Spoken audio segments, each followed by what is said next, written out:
Good evening, friends. I've come across many accounts in my ministry as an exorcist for the Archdiocese of Indianapolis, stories that remind us of the spiritual battles raging in our world today. This one I'm about to share with you is based on a true event I learned about through reliable sources, details pieced together from witnesses, medical records, and church archives. It's a cautionary tale from Philadelphia back in 2012, involving a young nurse caught in the grip of something far beyond the physical realm. To protect those involved and make it easier for you to follow along, I've assigned random names to the people in this story. The real identities remain hidden, but the events, as far as I can discern, unfolded just as I'll describe them. Let's dive right in. Picture this. It's the spring of 2012 in Philadelphia, Pennsylvania, a city pulsing with life but also shadowed by a growing crisis, the opioid epidemic that's tearing through communities like a wildfire. Hospitals are overflowing, emergency rooms packed with folks overdosing on painkillers, heroin, you name it. In the heart of it all, on Broad Street up near North Philly, stands Temple University Hospital, a bustling fortress of healing where doctors and nurses fight tooth and nail against this tide of addiction and despair. That's where we meet Maria Gonzalez, a 30-year-old nurse working the night shift in the intensive care unit. Maria is a petite woman of Puerto Rican descent with dark hair often tied back in a ponytail to keep it out of the way during those long hours. She's got this warm, empathetic presence. Patients swear by her because she doesn't just administer meds or check vitals. She listens, really listens. She'd sit by their bedsides, holding their hands, offering words of comfort that seemed to soothe not just the body, but the soul. Maria often said her calling was to heal the spirit as much as the flesh, drawing from her deep Catholic faith. She and her family attended St. Francis de Sales Church, a beautiful old parish not far from their home, where she'd volunteer in support groups for addicts, sharing stories of hope and redemption. Maria lived in a modest apartment on Girard Avenue, a working-class neighborhood with row homes stacked tight and the sound of traffic humming day and night. Her husband, Jose, was 32, a steady auto mechanic with a neatly trimmed goatee and a quiet demeanor that balanced Maria's more outgoing nature. He'd come home from the shop smelling of oil and grease, but he'd always have dinner ready or a hot cup of coffee waiting when Maria dragged herself in after a grueling shift. They had a 5-year-old daughter, Sophia, a bubbly little girl with curls and a passion for drawing pictures of her mom in her scrubs, saving the day like a superhero. Sophia would wait up sometimes, peeking out the window for Maria's car, and the moment her mom walked through the door, she'd rush in for a big hug, burying her face in Maria's uniform. It was a simple life, grounded in family and faith. Sundays meant Mass at St. Francis, where Jose taught catechism classes to the kids, explaining the sacraments with that patient voice of his. Maria would join the prayer groups, kneeling before the altar, asking God for strength to face the suffering she saw every night. But the weight of it all, the endless stream of addicts, the overdoses, the family shattered was starting to wear on her. She'd come home exhausted, whispering to Jose about her mission to heal, but there was a fatigue in her eyes that no amount of rest could shake. One night in late spring, the hospital was in chaos as usual. Sirens wailing outside, gurneys rolling in with folks barely clinging to life. Maria was assigned to Victor Hale, a 50-year-old man who'd been brought in after a massive overdose. Victor was a veteran, haunted by PTSD from his time in the service desert sands and explosions that replayed in his nightmares, driving him to the needle for escape. He was gaunt, his skin sallow under the fluorescent lights, tubes snaking from his arms to monitors beeping erratically. Maria did her rounds, adjusting his IV, checking his pulse, and as she always did, she talked to him. "You're going to be okay, Victor," she'd say softly. "God's got a plan for you. Just hold on."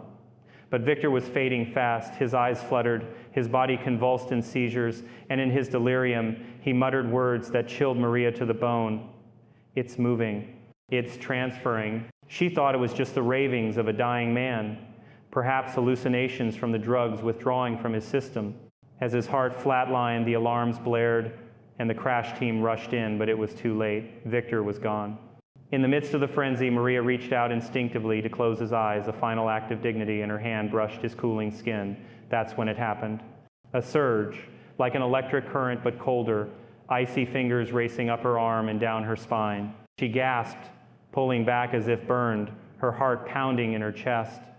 The room felt heavier, the air thicker, but she shook it off. Just emotional shock, she told herself later, splashing water on her face in the break room. Losing a patient always hits hard, but deep down, something had shifted. Unbeknownst to her, in that moment of compassionate touch, a doorway had cracked open. You see, in my experience as an exorcist, evil doesn't always announce itself with thunder and lightning. Sometimes it slips in quietly, through vulnerability, through empathy unchecked by prayer. And what entered Maria that night was no ordinary spirit. It was legion, a multitude of demons, as described in the Gospel of Mark, chapter 5, where Jesus encounters a man possessed by a legion of unclean spirits, driving them into a herd of swine that rushes into the sea. These entities, fallen angels rebelling against God, thrive on chaos, moving from host to host through physical contact or emotional bonds, especially in places of suffering like hospitals during epidemics. Maria didn't notice the change right away. She finished her shift, drove home under the streetlights of Philly, the Schuylkill River glinting in the distance. Jose was waiting with a late-night meal, rice and beans, her favorite, and Sophia stirred in her bed, calling out for a good-night kiss. Life seemed normal, but the seeds were sown. In the days that followed, subtle signs emerged. Maria felt invigorated at work, her energy boundless despite the back-to-back shifts. Patients she'd care for would rally unexpectedly addicts, shaking off withdrawal symptoms after a simple conversation with her, their eyes clearing as if a fog had lifted. Colleagues started calling her the miracle nurse, joking that she had a healing touch straight from the saints. But at home, there were whispers in her dreams, faint voices overlapping like a crowd murmuring in a distant room. She'd wake up sweating, clutching her rosary, but dismiss it as stress from the opioid crisis overwhelming the city. Philadelphia was ground zero back then, with overdose deaths climbing into the thousands annually, straining every hospital from Temple to Penn. Maria threw herself deeper into her work, seeing it as her divine purpose, but Legion was patient, biding its time within her. As summer approached, the heat waves rolled in temperatures soaring into the 90s Fahrenheit, making the unair-conditioned wings of the hospital feel like saunas. Maria's gifts grew stronger. One evening, tending to a young woman detoxing from fentanyl, Maria held her hand in whispered prayers, and the patient sat up, color returning to her cheeks, declaring she felt reborn. Word spread through the wards, and soon the head nurse was assigning Maria the toughest cases, the chronic relapsers, the ones with infected wounds from needles, the hopeless souls society had written off. But with each healing, something darker stirred. Maria began hearing echoes in her mind during quiet moments, promises of eternal cure, but at a cost sacrificing the health of others. She'd brush it aside, attributing it to exhaustion, but Jose noticed her growing distant. "You're not yourself, mi amor," he'd say over breakfast. His brow furrowed as Sophia chattered about her drawings. Maria would smile, kiss his cheek, and head back to the hospital, where the cycle continued. Little did she know, Legion was weaving its web, drawing on ancient origins. In Scripture, Legion represents not one demon, but many a horde of fallen beings cast out for their rebellion against the Almighty. They've been wandering the abyss, latching onto the vulnerable, especially those weakened by addiction, which opens spiritual cracks like nothing else. Victor Hale hadn't just overdosed, he'd been a vessel, tormented by these spirits until his final breath. And in Maria's act of mercy, touching him as he passed, the transfer occurred seamless, insidious. It's a pattern I've seen in possessions. Evil exploits goodness, twisting compassion into a gateway. By midsummer, Maria's transformations were undeniable. Her voice would sometimes deepen mid-sentence when speaking to patients, layering with undertones that weren't her own. One doctor overheard her murmuring in Latin phrases from old exorcism rites she claimed she'd never studied, but she laughed it off, focusing on her successes, while the hospital buzzed with rumors of her uncanny abilities. Friends, this is where the story truly begins to unfold, the dangers of unchecked spiritual forces. Maria's life, once a beacon of faith and family, was now infiltrated by something ancient and malevolent. As an exorcist, I've dealt with similar cases, possessions that start subtly mimicking mental illness or burnout, but rooted in the demonic. The church teaches us to discern spirits, as in 1 John chapter 4, test the spirits to see whether they are from God. Maria hadn't yet, but the signs were mounting. By the end of that summer, the whispers grew louder, and Legion revealed itself in a chilling moment alone in the supply closet. Her reflection in a mirror twisted, mouths overlapping on her face, chanting, "We are Legion, for we are many." She collapsed, but rose with a resolve to embrace this power, unaware of the horror it would unleash. By early July, Maria's shifts transformed from routine care to spectacles of unexplained recovery. Remember how I mentioned her patients rallying after her touch? It escalated. One sweltering afternoon, in the emergency bay where ambulances idled outside with engines rumbling, Maria tended to a 40-something construction worker named Carlos, who'd collapsed from a heroin overdose on a job site near the Ben Franklin Bridge. His vitals were crashing, heart rate erratic, lungs wheezing like a punctured bellows. The doctors had all but given up, prepping the family for the worst. But Maria stepped in, her ponytail swaying as she leaned over him, murmuring a mix of medical jargon and quiet prayers. "Fight it, Carlos," she said, her hand clasping his clammy one. "Let the healing come through." Suddenly his eyes snapped open, clear and focused, as if he'd awakened from a nap rather than the brink of death. The monitors stabilized. Withdrawal symptoms vanished like smoke in the wind. Nurses exchanged glances. Whispers of Gonzales magic echoed down the sterile halls, lined with posters warning about fentanyl dangers. Word spread like wildfire through the medical community. Colleagues from other shifts started seeking her out, begging her to consult on their cases. The hospital administration, desperate to stem the tide of overdose fatalities, over 1,000 that year in Philly alone, quietly bumped her up to more high-profile patients. And in Maria's act of mercy, touching him as he passed, the transfer occurred seamless, insidious. It's a pattern I've seen in possessions. Evil exploits goodness, twisting compassion into a gateway. By midsummer, Maria's transformations were undeniable. Her voice would sometimes deepen mid-sentence when speaking to patients, layering with undertones that weren't her own. One doctor overheard her murmuring in Latin phrases from old exorcism rites she claimed she'd never studied. Legion feeds on the latter, twisting it into a noose. The first cracks appeared in subtle ways, easy to dismiss in the chaos of a big city hospital. Maria started experiencing blackouts, brief lapses where she'd find herself in a different wing, hands washed raw as if she'd been scrubbing for hours with no memory of the time lost. Patients she'd healed began reporting odd side effects, vivid nightmares of swarming shadows, urges to harm themselves that they'd never felt before. But she laughed it off, focusing on her successes while the hospital buzzed with rumors of her uncanny abilities. Friends, this is where the story truly begins to unfold, the dangers of unchecked spiritual forces. Maria's life, once a beacon of faith and family, was now infiltrated by something ancient and malevolent. As an exorcist, I've dealt with similar cases, possessions that start subtly mimicking mental illness or burnout, but rooted in the demonic.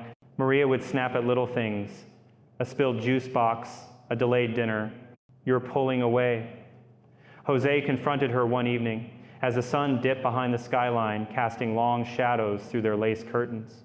He was wiping grease from his hands after a day at the shop, his goatee flecked with sawdust from a side job. Sophia played quietly in the corner, sketching monsters that looked eerily like twisted human forms. Maria waved him off, her eyes distant.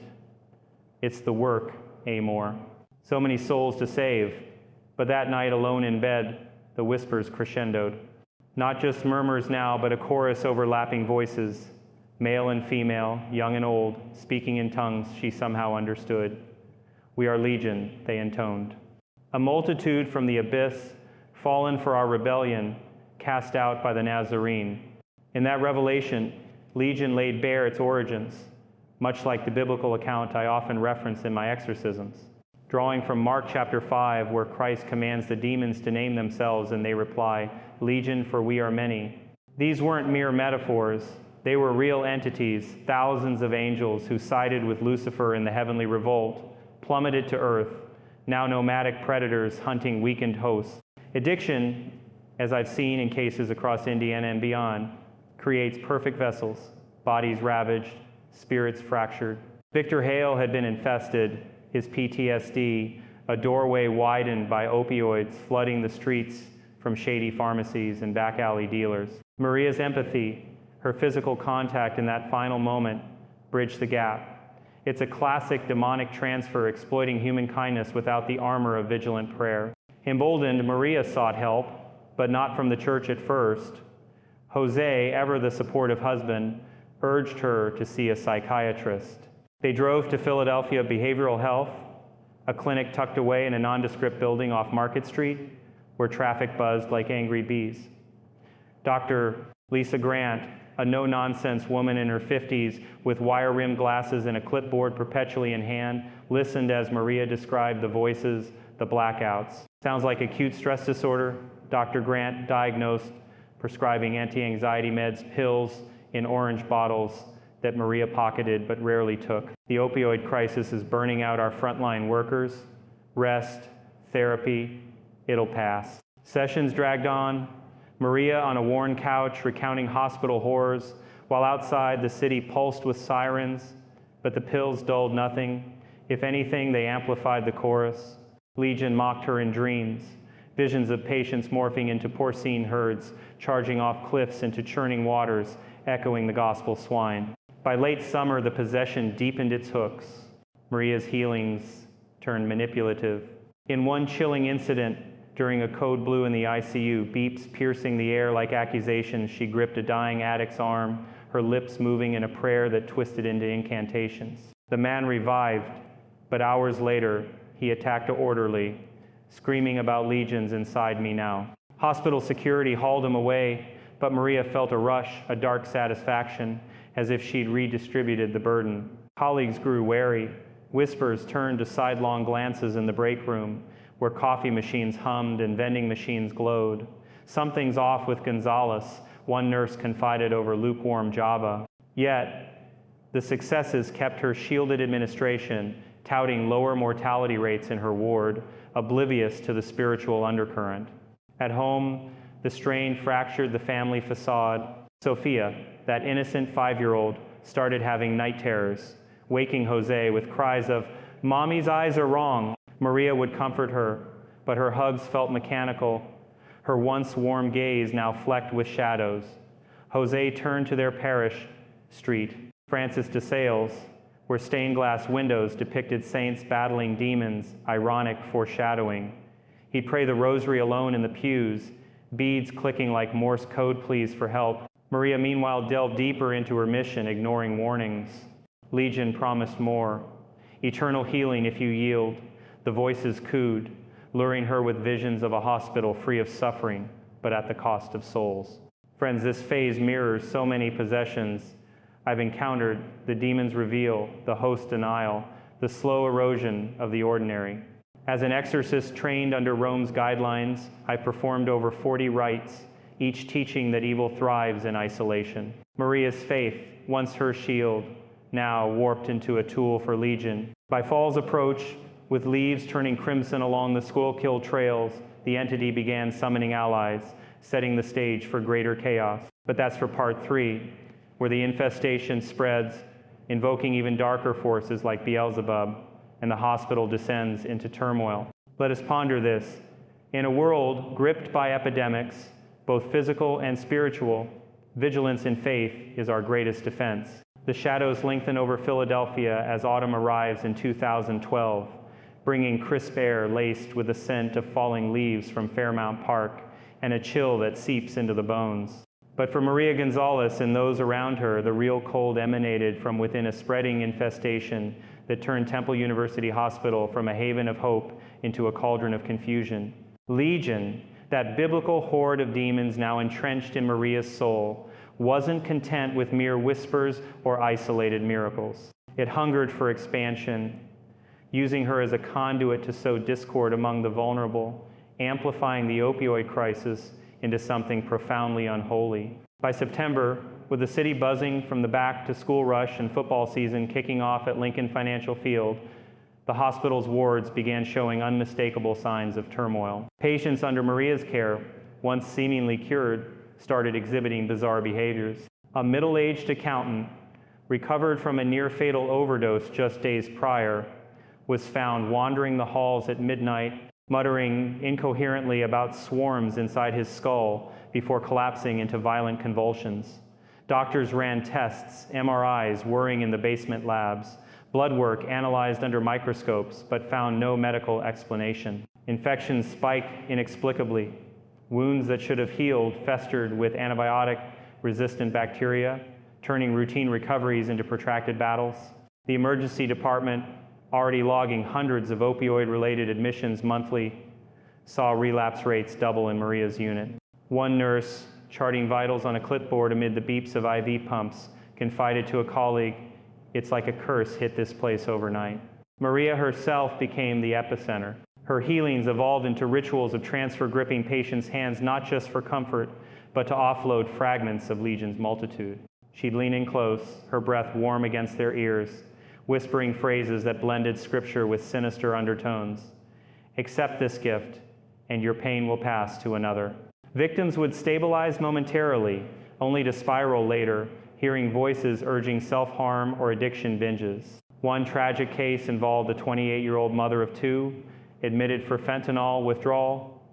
After Maria's intervention, she discharged herself prematurely, only to be found days later in an alley off Kensington Avenue, Philly's notorious open-air drug market, overdosed again, clawing at her arms as if trying to expel invisible intruders. Hospital administrators, poring over spreadsheets in boardrooms overlooking the skyline, noted the anomalies but attributed them to the epidemic scale, not suspecting a supernatural vector. It was during this escalation that Legion summoned an ally, Beelzebub, the Lord of Flies from the book of Exodus and the Gospels, a demon embodying filth, decay, and moral corruption. In my exorcism work, I've encountered this entity as a corrupter, drawn to environments of impurity like hospitals rife with bodily fluids and despair. One foggy October morning, as rain pattered against the hospital's towering glass facade, Maria experienced a vision in the chapel, a small, dimly lit room with a crucifix on the wall and worn kneelers. Kneeling there for what she thought was solace, her body seized up, eyes rolling back. The voices swelled, Legion's chorus parting to allow a buzzing undertone like a swarm of insects. "We call upon Beelzebub," they intoned, "to devour the pure through sacrifice virtue." When Maria snapped out of it, hours later she found her scrubs soiled with an inexplicable grime, and a compulsion took root to test healings by inducing infections. This manifested horrifically. Maria began tampering subtly, delaying antibiotics, contaminating IV lines with traces of bacteria from unsterilized surfaces. Patients developed sepsis overnight, their bodies racked with fever, dreams of buzzing hordes. Beelzebub's influence twisted her empathy into obsession. She'd justify it as purifying through trial, echoing demonic logic that inverts God's mercy. The hospital descended into pandemonium, isolation wards overflowed, CDC alerts flickered on computer screens, warning of mysterious outbreaks. Mortality rates climbed dozens, perished that fall, their death certificates citing complications from substance abuse, masking the spiritual sabotage. Lawsuits trickled in from grieving families, attorneys circling like vultures in Center City courtrooms, demanding records that exposed Maria's involvement in multiple cases. Nurses exchanged glances, whispers of Gonzales magic echoed down the sterile halls lined with posters warning about fentanyl dangers. Word spread like wildfire through the medical community. Colleagues from other shifts started seeking her out, begging her to consult on their cases. The hospital administration, desperate to stem the tide of overdose fatalities, over 1,000 that year in Philly alone, quietly bumped her up to more high-profile patients. Maria shot back, her voice layering with unnatural echoes. "You don't understand the mission. Sacrifice is necessary for true cleansing." Beelzebub fueled her isolation, whispering that Jose's doubts were betrayals, eroding their marriage like acid on stone. Sophia stopped eating properly, her drawing shifting from heroic moms to shadowy figures with multiple faces, her little voice whispering fears to her dad. Mommy talks to herself in funny voices. Community backlash mounted at Street, Francis de Sales Church, where autumn leaves carpeted the steps. Parishioners gossiped after Mass about the troubled nurse from their support group. Maria's volunteer sessions turned awkward. Addicts she'd once inspired now avoided her, sensing an aura of unease. Jose sought counsel from the parish priest, a kindly older man with a white collar frayed from years of service, who suggested marital counseling but hinted at deeper issues. Sometimes, evil masquerades as good. Pray the street, Michael prayer daily. Yet Maria plunged ahead, her bank account swelling from performance, bonuses, overtime pay, and commendations for her dedicated service, even as friendships frayed. Colleagues distanced themselves. One close friend, a fellow nurse with a bob haircut and quick smile, transferred shifts after witnessing Maria's trance-like states.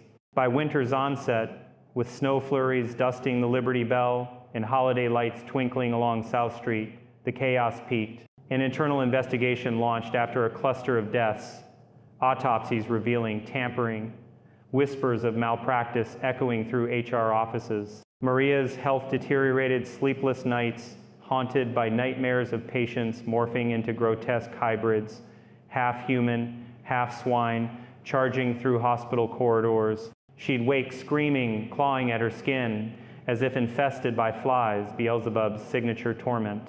Jose, pushed to his limit, packed bags one stormy evening, bundling Sophia into her coat. "We can't stay like this," he said, tears streaming as rain hammered the windows. The door slammed, leaving Maria alone in the echoing apartment, the weight of abandonment crushing her spirit.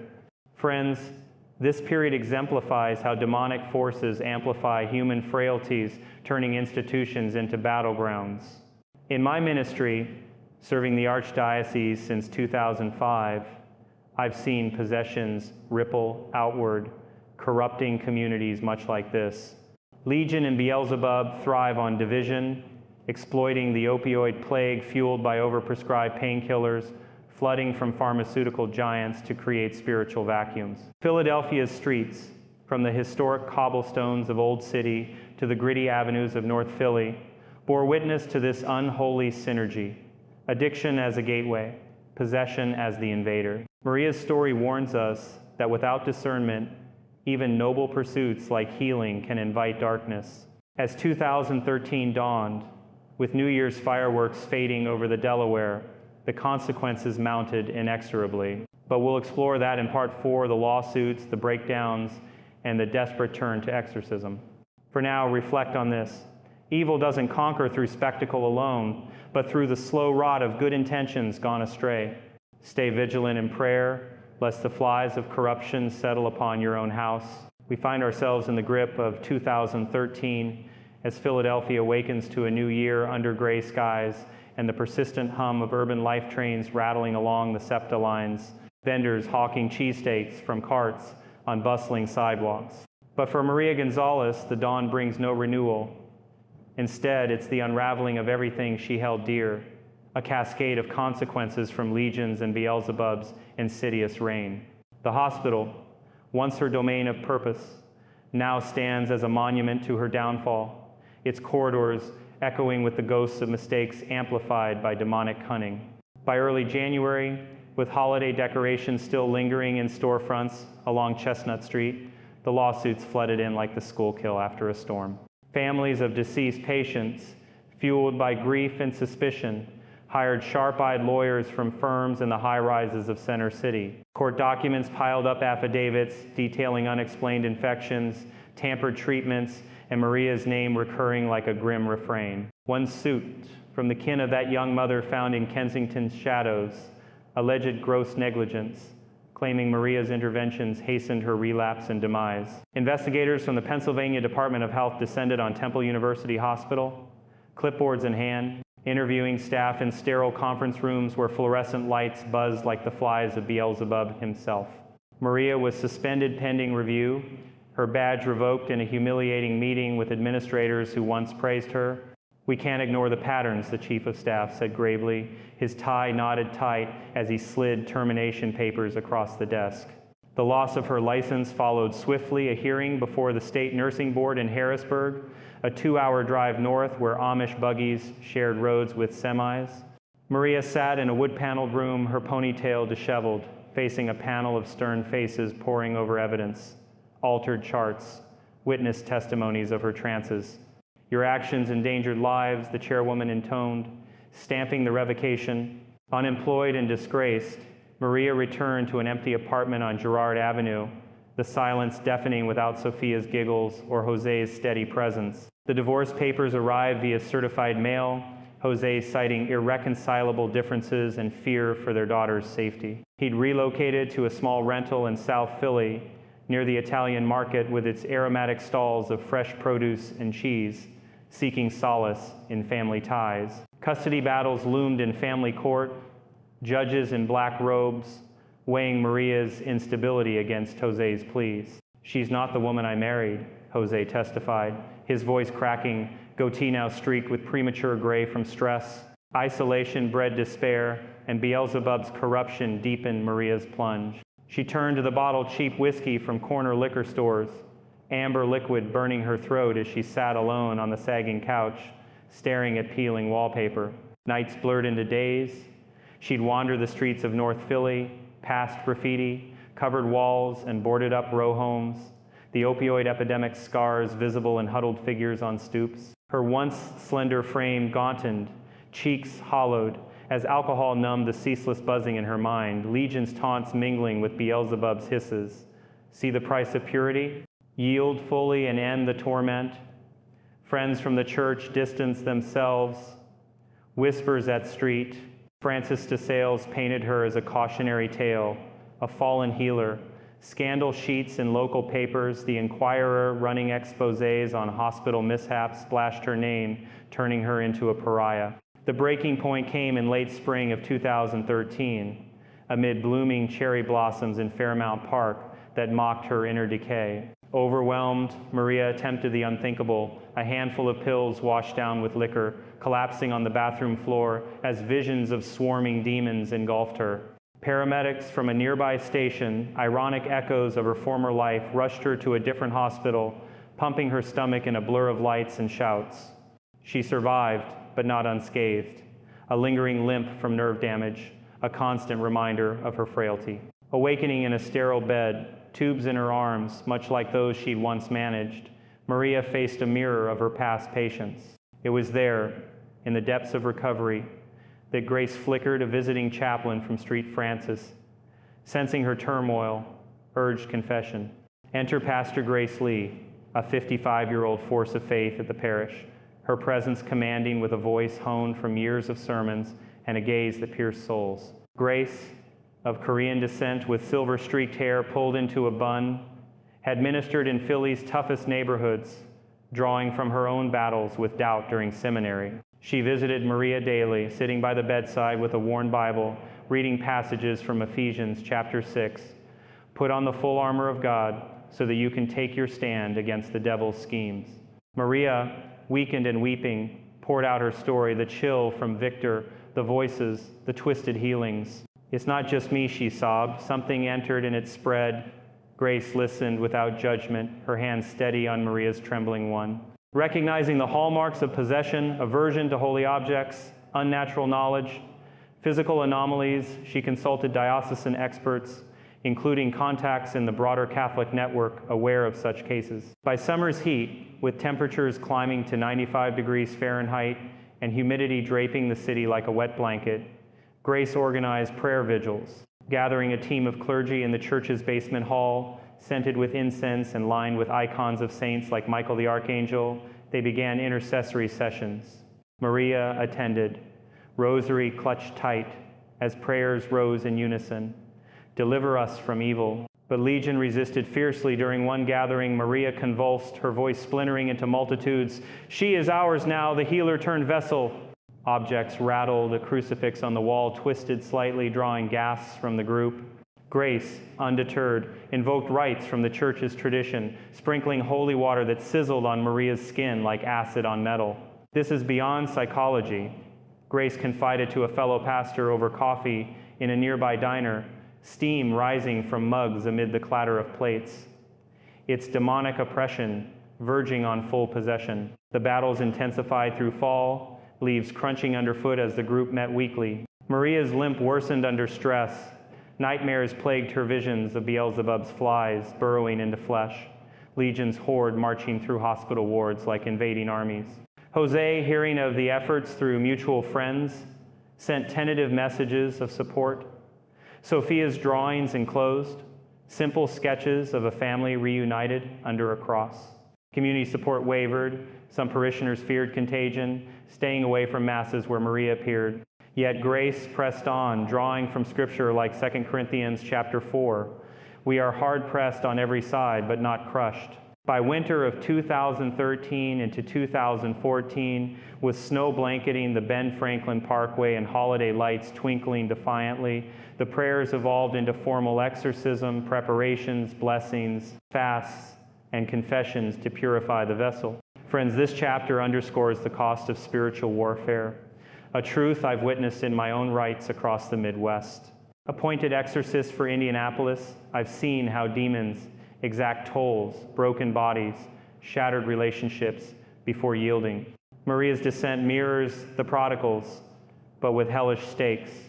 Addiction to power, amplified by actual substances, leading to rock bottom. The Church's response, through figures like Grace, reminds us that no soul is beyond redemption, but the fight demands humility and communal strength. As 2014 progressed, the climax approached in a final confrontation.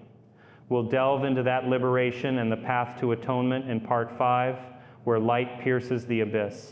For now, consider this. In our battles, whether against personal demons or literal ones, surrender to God is the ultimate victory. Hold fast to that armor of faith. By May, with pollen dusting the air and outdoor markets teeming on weekends, Pastor Grace Lee's efforts culminated in a decisive confrontation. The team clergy from surrounding parishes, armed with blessed oils, crucifixes, and unwavering resolve, convened in a private room at the hospital where Maria had once worked, now a neutral ground for spiritual warfare. Candles flickered on a makeshift altar, casting dancing shadows on walls adorned with faded medical charts. Maria, frail from her ordeals, her limp more pronounced as she shuffled in, supported by Grace, knelt before them. The air hung heavy with incense, its smoky tendrils curling like protective barriers. "We fasted, confessed, and invoked the saints," Grace declared, her voice steady as she opened her Bible to Mark chapter 5, recounting Christ's command over Legion. The group chanted psalms, their harmonies rising like a shield. "The Lord is my light and my salvation, whom shall I fear?" As the rite intensified, holy water sprinkled, prayers escalating to direct commands, and Latin Maria's body arched in agony. Legion manifested fiercely, her features contorting, eyes flashing with unnatural fury. Voices erupted from her throat, a cacophony of snarls and pleas. "She belongs to us. The healer is our gateway." The room chilled abruptly, breath visible in puffs, as if winter had invaded. Beelzebub's presence buzzed audibly, an insectile drone filling the space, evoking the plagues of Exodus, where flies swarmed as divine judgment inverted. Grace, unflinching, pressed a crucifix to Maria's forehead, intoning, "In the name of Jesus Christ, I command you to depart." Maria thrashed, her cries mingling with the demons. "No, we have claimed her mission." In that pivotal moment, something stirred within Maria, a spark of her original faith, fanned by months of intercession. Drawing from depths she thought lost, she gasped through the turmoil, her own voice breaking through the overlay. "No, the Lord is the true healer." The words echoed with conviction rooted in John chapter 14, where Jesus proclaims, "I am the way, the truth, and the life." The entities recoiled. Beelzebub's buzz faded to silence, dissolving like mist in dawn light. Legion howled in defiance, a whirlwind stirring papers and rattling windows, but Maria persisted, shouting scriptures she'd memorized in better days. "Greater is he who is in me than he who is in the world." A gust of icy wind swept through, extinguishing candles, then vanished, leaving Maria slumped, unconscious but breathing steadily. When she awoke hours later, surrounded by the exhausted but jubilant group, tears streamed down her face. The weight lifted, colors seemed brighter, the air lighter. I transferred the evil to heal, she confessed hoarsely, clutching Grace's hand. And it brought only chaos. Journals detailing her methods, twisted notes on possessions and infections were gathered and burned in a ceremonial fire pit behind the church, ashes scattered as a symbol of purification. Medical checks confirmed no lingering anomalies. Her limp eased gradually with therapy, a physical echo of spiritual scars. Freed but forever changed, Maria faced the ruins of her former life. Her nursing career lay in tatters, no reinstatement possible amid the scandals. But she embraced humility as a path to atonement. By summer's end, with barbecues scenting neighborhood blocks and kids splashing in fire hydrants, she volunteered at recovery centers in North Philly, places like the ones she'd once haunted. No more miracles. Instead, simple acts serving meals, leading group talks on faith's role in sobriety, sharing her story anonymously to inspire without glorifying the darkness. Donations from her remaining savings funded scholarships for addiction counseling programs, quietly administered through the parish to aid families she'd indirectly harmed. Reconciliation with Jose unfolded slowly, like vines reclaiming a forgotten garden. Initial meetings were tentative coffee at a corner cafe on Broad Street, awkward silences broken by updates on Sophia. Jose, softened by time and his own prayers, saw the genuine remorse in her eyes. You fought hell itself, he admitted one afternoon as pigeons cooed on nearby ledges. By fall, with harvest festivals lighting up the city, he invited her to Sophia's school events, a play where the girl, now 6, beamed from the stage. Forgiveness bloomed. Jose filed to dismiss the divorce, and by Christmas, with lights twinkling on their old apartment's tree, the family reunited. Hugs felt warmer, conversations deeper, grounded in shared devotion at Street Francis de Sales, where they attended midnight mass, voices joining the choir in hymns of redemption. Sophia, resilient as children often are, embraced her mother's return with open arms. Nightmares faded.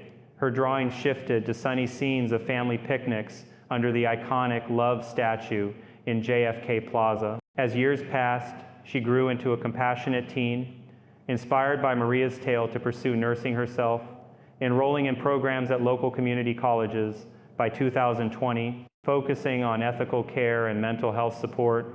Mom showed me healing comes from love, not shortcuts, she'd say. Her curls now tied back like Maria's once were. Maria's journey stretched into the following decade, transforming her into a quiet mentor. By 2024, with Philadelphia evolving new bike lanes crisscrossing streets, revitalized neighborhoods pulsing with cafes and murals, she'd become a grandmother, Sophia's child bringing fresh joy. Gray streaked her hair, but her spirit shone. At informal gatherings in church basements, amid folding chairs and coffee urns, Maria shared her anonymized story with young medical professionals, her voice measured yet passionate. Ambition without discernment invites the abyss. True healing flows from God's grace, not borrowed power. Listeners nodded, some jotting notes, others wiping tears, as she displayed a weathered notebook of old patient names, a memento of lessons learned. This tale rippled quietly through Philly's Catholic circles, a whispered legend in support groups and seminaries, reinforcing vigilance against spiritual pitfalls amid modern crises like the ongoing opioid struggle. Overdose rates had ebbed somewhat with new interventions, naloxone kits distributed widely, treatment centers expanding, but the story served as a beacon. Evil exploits vulnerabilities, yet faith restores. Friends, in concluding this account, drawn from sources I've vetted in my ministry, remember Romans chapter 8. In all things, God works for the good of those who love him. Maria's liberation exemplifies this from possession's depths to redemptive purpose. As an exorcist, I've witnessed similar victories, each affirming that no darkness withstands the light of Christ. Let this inspire you. Guard your compassion with prayer. Test every spirit and trust in the ultimate healer. May peace be with you as we reflect on these truths.